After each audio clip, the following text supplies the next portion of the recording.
Episode 0, When the West Side Went Silent. Before the city whispered his name in alleyways and beneath the roar of the trains, before the newspapers called him a myth, and before the creature rose from the lake with eyes made from his nightmares, there was only Malachi Dre, and he was quietly breaking. He grew up on the west side of Chicago, on a block where people disappeared in pieces, not always physically, but in their dreams first, then in their hope, and finally in whatever made a person believe that tomorrow might be kinder than yesterday. Malachi was 9 when his father walked out, 13 when his mother stopped looking him in the eye, and 16 when the streets tried to shape him into something he refused to become. Each year hardened him a little more, yet instead of turning violent, he turned silent, and silence became both his armor and his prison. Everything changed on the night of the choir fire. It happened on a Sunday evening in a small West Side church where a youth gathering filled the sanctuary with fragile voices trying to sound like angels. Malachi had gone because someone told him church could fix broken kids, and even though he did not feel fixed, he felt something warm, something rare, something like belonging. Then fire erupted. No one ever determined how it began. Some blamed old wiring, others whispered it was retaliation, and a few claimed it was the devil testing the faithful. Malachi remembered only the thick, gray-blue smoke curling around the stained glass as if it had a mind of its own. He should have died beneath that heat and darkness, but as he collapsed, choking on smoke, a voice he had never heard whispered, "Not you, not yet," and a radiant figure pulled him out. Later he would learn the name Cariel, but that night all he carried with him was the sense that something holy and terrifying had marked him. The fire awakened more than gratitude. It stirred something inside him that had been forming in the shadows of his childhood. Years of abandonment gathered into bone. Years of rejection wove into sinew. Every insult, heartbreak, and betrayal became material for something that was slowly stitching itself together inside his dreams.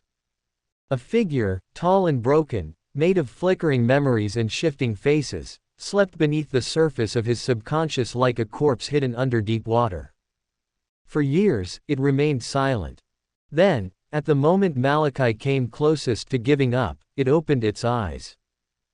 When he was 25, tired and spiritually exhausted, he found himself sitting beneath the Halsted tracks on a freezing November night.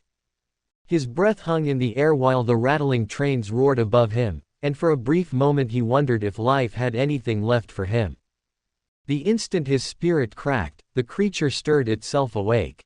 That night he dreamed of a being stitched from childhood scenes and whispered cruelties, a patchwork monster with limbs formed from grief and a face that shifted into every person who had wounded him. It reached toward him with long, trembling fingers, and just before it touched him, a warm light burst through the darkness and pulled him back. Cariel stood before him again, the same presence from the fire, eyes glowing like street lamps through fog. Cariel warned him gently that the creature was a child born of his wounds, a shadow given substance by years of unspoken pain, and a living embodiment of what he might have become if he had surrendered to bitterness. It was not merely a nightmare, but a version of him that darkness had tried to sculpt. Covered in memories, dripping with sorrow, it watched him with a hunger that did not feel human. Cariel shielded him and urged him to wake before the creature learned how to move on its own. When Malachi woke beneath the tracks, his heart hammered wildly, and to his confusion, his hands were wet with lake water despite him being nowhere near the shoreline. It was the first sign that the dream had bled into reality. 3 days later, a man was found near the lakefront, alive but hysterical, mumbling about a patchwork ghost that had crawled out of the water. Witnesses claimed they saw a young man there too, shadowed, hooded, and drenched, though Malachi had no memory of being near the lake. Yet when he checked his shoes, they were damp. The creature was no longer confined to the dream realm. Something had weakened the barrier. Something had pulled it into motion. It appeared across the city like a rumor wearing flesh, spotted near Halsted, Garfield Park, and along the lakefront, always with its head turned toward the west side, always searching. Malachi felt the city shift as if the very concrete recognized that something spiritual had cracked open. Cariel visited him one final time before the true story began. In a dream washed in the pale glow of streetlights, the being placed a hand over Malachi's heart and told him his battle was not with the creature itself, but with the darkness that had shaped it. Faith would be his shield, trauma his battlefield, and redemption a path he had not yet learned to walk. When Malachi asked why the creature was coming for him, Cariel's golden eyes dimmed with sorrow, and he answered softly that the creature believed Malachi had abandoned it. When Malachi awoke, Chicago felt different, louder yet somehow holding its breath. Beneath the usual chaos and brokenness, he sensed the rumble of spiritual warfare beginning.